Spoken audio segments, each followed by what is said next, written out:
سیاسی انتقام پاکستان کی 75 سالہ تاریخ میں جو بھی دور ہو اس میں ہوتا رہا، اس پر ایک تو اب فل سٹاپ لگنا چاہیے، لیکن کیا آپ یہ ایکسپیکٹ کر رہے تھے کہ فواد چودھری صاحب کو گرفتار کیا جائے گا اور پھر اس طریقے سے گرفتار کیا جائے گا؟ عادل شاہ صاحب کون توقع کرتا ہے کہ اتنا کوئی جو ہے اس طرح کی فضول حرکت ہوگی یا اس طرح سے کوئی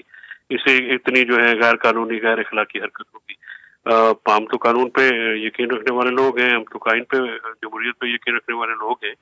تو ہمارا تو اوڑھنا پہ چھوڑنا بطور وکیل جو ہے وہ بھی سپریم کورٹ کے وکیل ہیں، بار کے ممبر ہیں۔ ہمارے پاس تو جرنلسٹ بھی کلائنٹ آتے ہیں، جرنیل بھی آتے ہیں، ججز بھی آتے ہیں،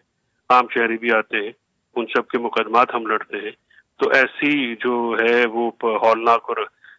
اخلاق سے باختہ حرکت کی تو کو کیسے کر سکتا ہے؟ تو یہ جی چودھری صاحب، آخر میں آج پرویز الہی صاحب کی جو سٹیٹمنٹ تھی اگین انکالڈ فار، اس وقت آپ کی جو خاندان ہے وہ ٹراما میں بھی ہے، تکلیف میں بھی ہے، ان کا یہ کہنا ہے کہ پہلے اگر اریسٹ ہو جاتے تو زیادہ بہتر ہوتا، پی ٹی آئی کو نقصان بھی نہ پہنچتا اور پنجاب حکومت بھی چینج نہ ہوتی۔ چودھری صاحب جو ہے ان کو اگر اس گرفتاری پہ کوئی اطمینان یا خوشی ہوئی ہے تو مجھے افسوس ہوگا، لیکن میرا ان کی فیملی کے لیے،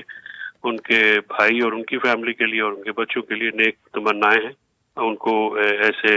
معاملات میں اللہ نہ ڈالے۔ چودھری صاحب کو